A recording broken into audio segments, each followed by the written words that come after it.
Your Minnesota Vikings got themselves up off the mat with a big Thanksgiving victory against the New England Patriots. We'll talk about that game right after this.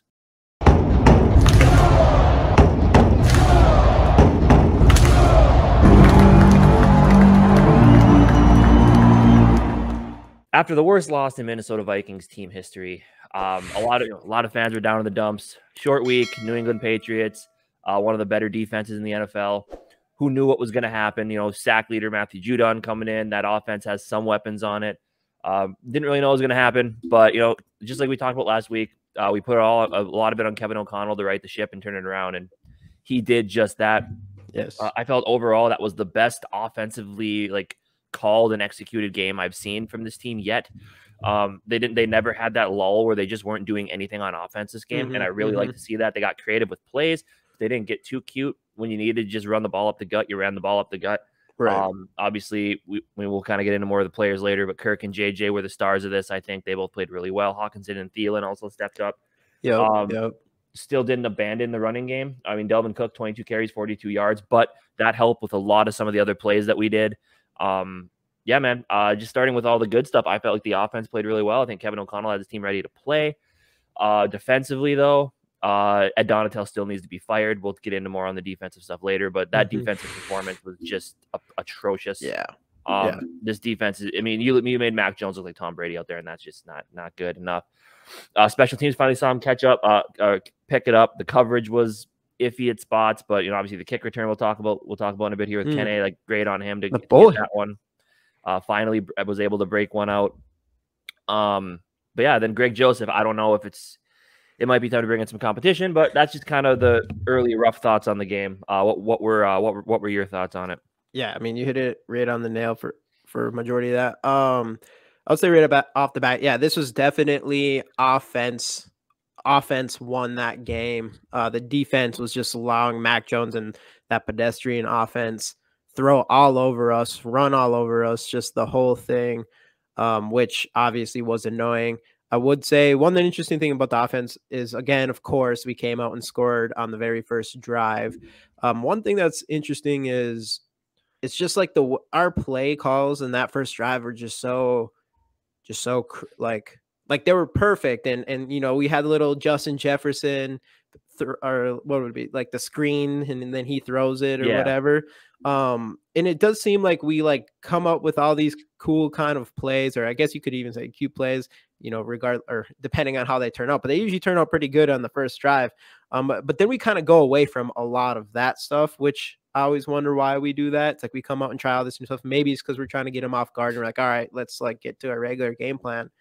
And then another thing, you know, this was a game that we were scoring continuously throughout the game. It wasn't just the first drive, but at the same time, one thing that I'm noticing is that we were allowing their offense to go. And so we had to score points to keep in it. And it seems like if that's the case, that's when we continue to score points, other than last game against Cowboys, obviously.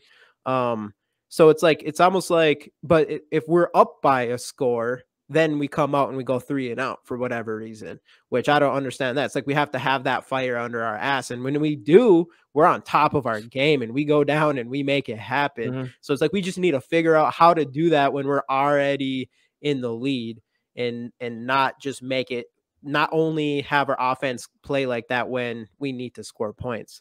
So that's just what I would say for the offense. But obviously, I mean, overall, that offense was fantastic. JJ is unbelievable. He's the best player in the NFL. He's been able to show that twice now the Bills game wasn't technically national. Was it? Was that a CBS one? I mean, it pretty much was, because it got so much coverage during and after the game. So I'll count that. But so JJ's been able to prove himself twice, I think, in front of a tons of people, and people are seeing how good he is, and he really is that guy, man. We are so lucky to have Justin Jefferson, literally like a once in a generation talent. Third year, congratulations to him. Most yards ever in his first 3 seasons with 6 games left to go. That is beast. So I'm super excited for that. Kirk Cousins definitely step up. He had that terrible interception early, and then I even texted you. I was like, "Oh, primetime Kirk, gotta say it." and he turned it around. He shoved it in my face. He shoved it in everybody's face who said he can play in prime time, and that was awesome. Defense, there's a couple things with this defense. Ed Donatello, his play calling and the way he's lining his corners and everything up is not okay, and we're allowing big plays. But the biggest thing is the lack of pass rush. It's obvious every time we have blitzes and we're putting pressure on the quarterback, that's when our defense is at its best. And this was a game that we barely were playing any defense or any blitzes until like the last 5 minutes of the game, until you see like back-to-back sacks almost, including right at the end of the game. Other than that, I think we've seen one sack the entire game beforehand, which was Hicks sack. And then, Patrick Peterson steps up big right at the end to tackle. Who was it? Was it Kendrick Bourne at the time? Was it Kendrick? I forgot what player it was, but yeah, I think it was Kendrick Bourne. Kept him in bounds. Veteran player. That was great. So we had some, like, right at the last 5 minutes of our defense this is what our defense is supposed to be.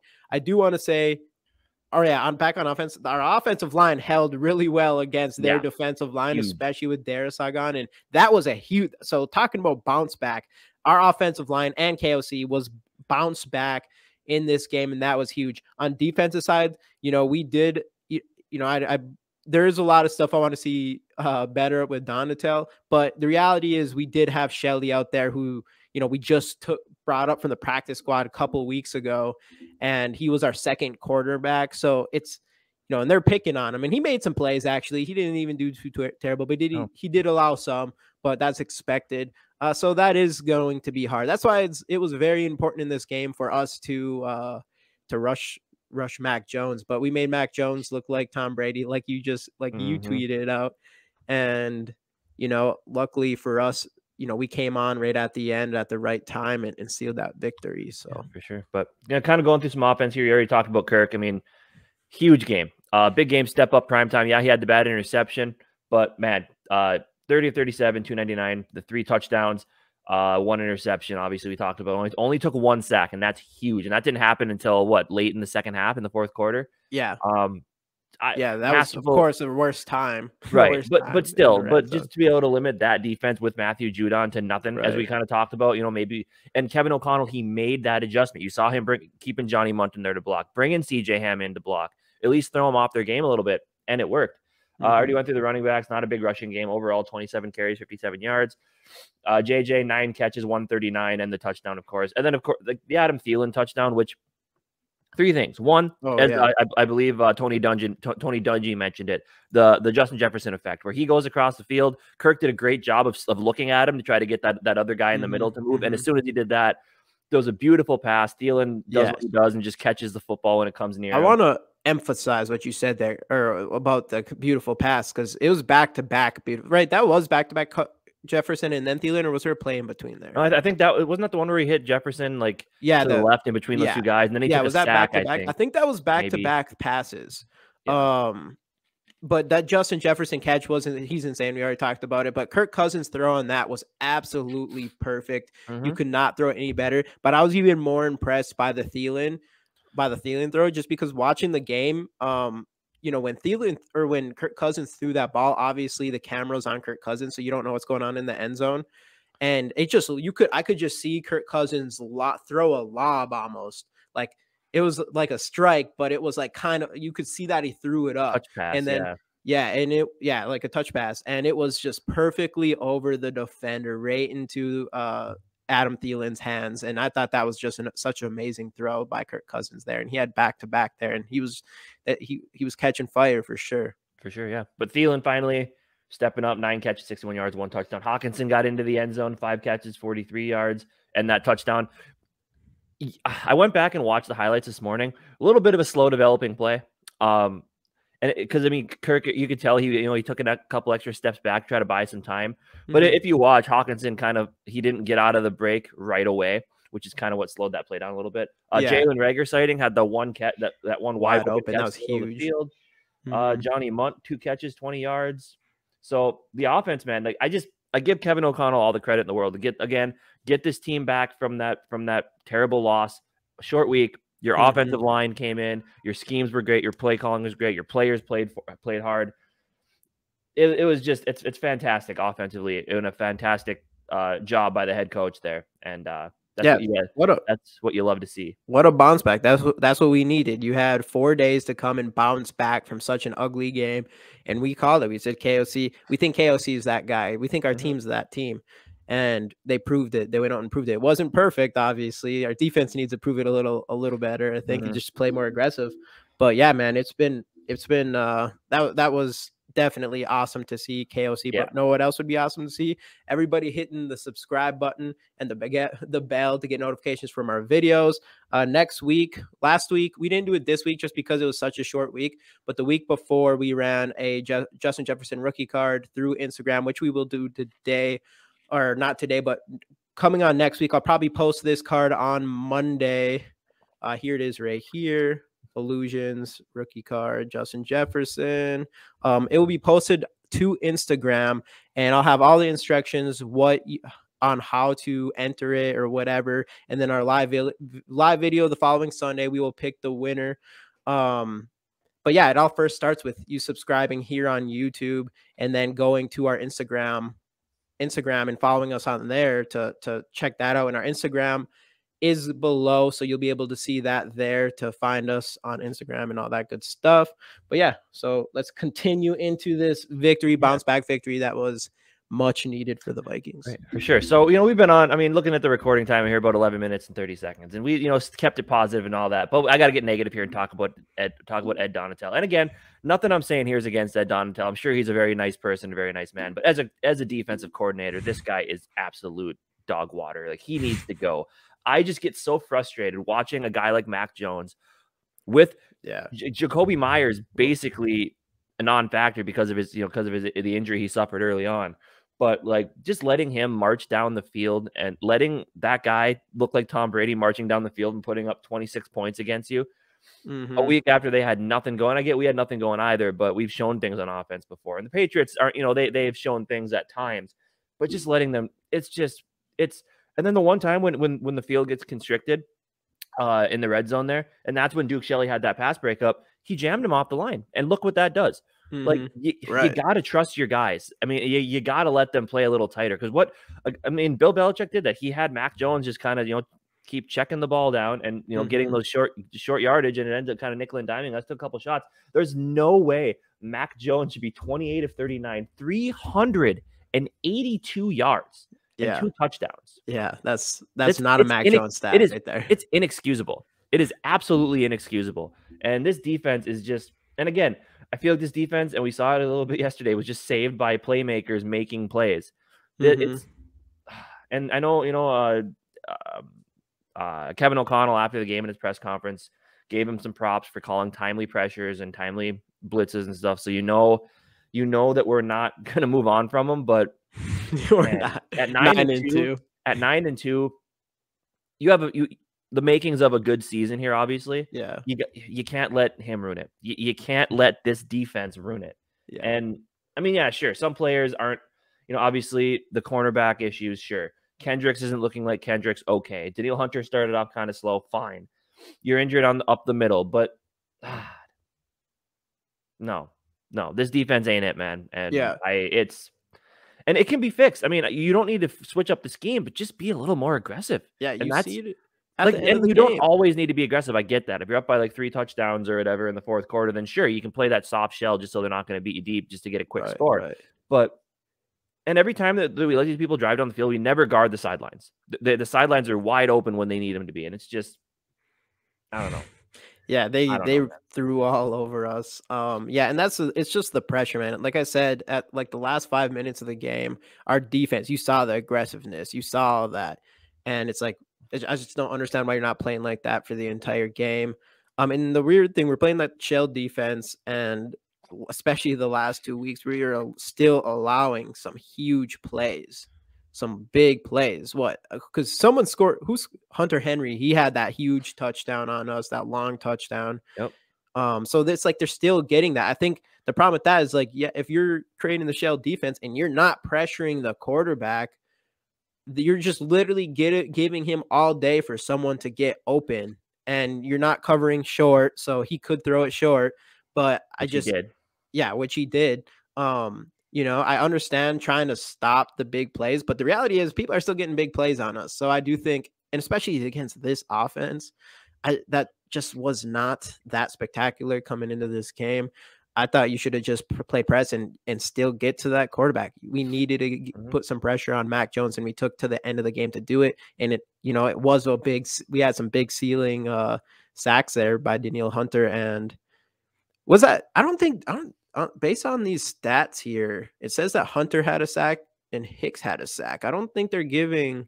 Blacklock had that one at the end of the game. Oh, did they give it to him Yep, on here? Yep, Oh, they did. They Okay. gave it to Blacklock. Yep. Yeah, that, and which was huge there. Obviously, that was like almost the safety. So those were huge. It's like, but you just waited till the end of the game to do it. So I don't know. We just need to see more aggressive on defense, and it's not just Ed Donatel though, because even our players. Obviously, it's up to the players to play like just tough. And earlier on in the game, it just felt like they were just running all over us, and our players just seem so slow.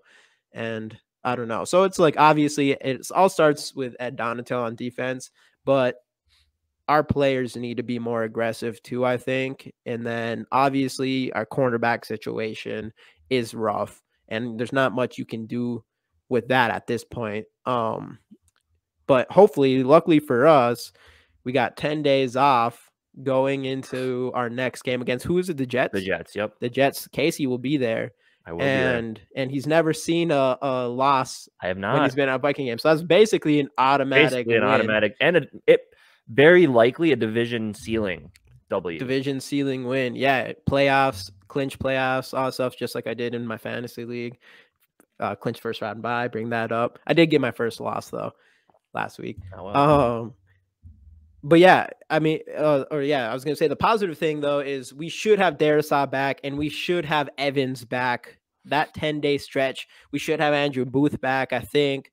Hopefully that's not lingering, but we should have. Delvin Tomlinson needs to get back. And Delvin Tomlinson, I mean, he was questionable up to this week. So in 10 days, we could have 3 starters back. Well, if you want to call Evans as a starter. I don't even know what's the update on Cam Bynum. I think he was supposed to be out for like 6 weeks when that happened. Dantzler? I don't know. I guess I don't know. Dantzler. Yeah, we'll have to check in on that. But still, I mean, 3 guys, those are huge against the Jets, who lost to the Patriots the week before. Right. And we won't even be seeing Zach Wilson probably, because I think Mike White is starting this week. So guess we'll find out. But yeah, I mean, obviously the defense right in the beginning, third quarter, you're hoping they make some adjustments, allow the big touchdown. But that's where special teams comes in. When you really need it at the most, they kicked it short, which I'm fine with then Kenny returning it because he kind of has to at that point. 97 yards, takes it to the house for his 3rd kick return touchdown of the year. Huge momentum swing right there. And that was probably the turning point in the game. You know, 3rd quarter, you come out hoping to get a stop, and you just don't do it. You let them drive right down the field and score on you. Yeah. And then Kenny doing that was huge. Absolutely. That was the Delvin Cook 81-yard touchdown. For sure. So let's talk a little more about special teams. Ryan Wright obviously nails again, three punts. I loved his point. I loved how hyped he got when the guy he had the run, the big running into the kicker to keep that drive going. He's just like, so that was fantastic. Great decision to stick with Ryan Wright over with Barry. I don't remember what his first name was. You're a big Jordan Berry fan, and now you're like whatever his name is. Ryan Wright, man. Anymore. Ryan Wright's fantastic. But the other guy that swings his leg and kicks footballs, I don't know what. I mean, something's got to go here. I mean, something's got to happen. I mean, 2 of 2 on field goals, great. But another extra points, man. Though. And that's in. I mean, I get people miss extra points, and I understand that. But 5 already. 5 already, and every time in a big spot in these games that are one possession. Yeah, we literally scored a touchdown up by 3, needed that 1 point to be up by 4. And he misses it. And then the game, we ended up winning by 6 points, meaning, you know, if they would have came down and scored in that last minute, scored a touchdown, they could have won the game because of that. We won by 7. We did? Yeah, it was 26-33. Oh, shoot. Never mind. But either way, my bad. It's just not good. It's not good. Then, it would have been a touchdown 2-point conversion. So that would have been huge to, but I don't know. So I don't know if you got, I know there's the issue of what you're paying him. He's like at $2 million. He's got $1 million dead cap if you cut him, but either you got to bring somebody in or you got to do something, because what's going on with him now, just it just ain't working. I know you're hoping you'll figure it out, but you don't want this coming up in the playoffs and really kind of tanking your chances. But so, I mean, obviously, again, one of those games, not everything was pretty, but it was sure a lot prettier than some of the other wins we've seen this year, just because of the consistency the team showed throughout. Obviously, it's not, not perfect defensively. There's a lot to figure out. Special teams, there's a few things, but overall, man, I'm just super excited to see Kevin O'Connell had this team ready to play. Big bounce back. Offense was consistent. As we said, we knew the offense eventually was going to figure it out, and maybe this is the turning point for that. There's a lot of good things on tape that they can look at here.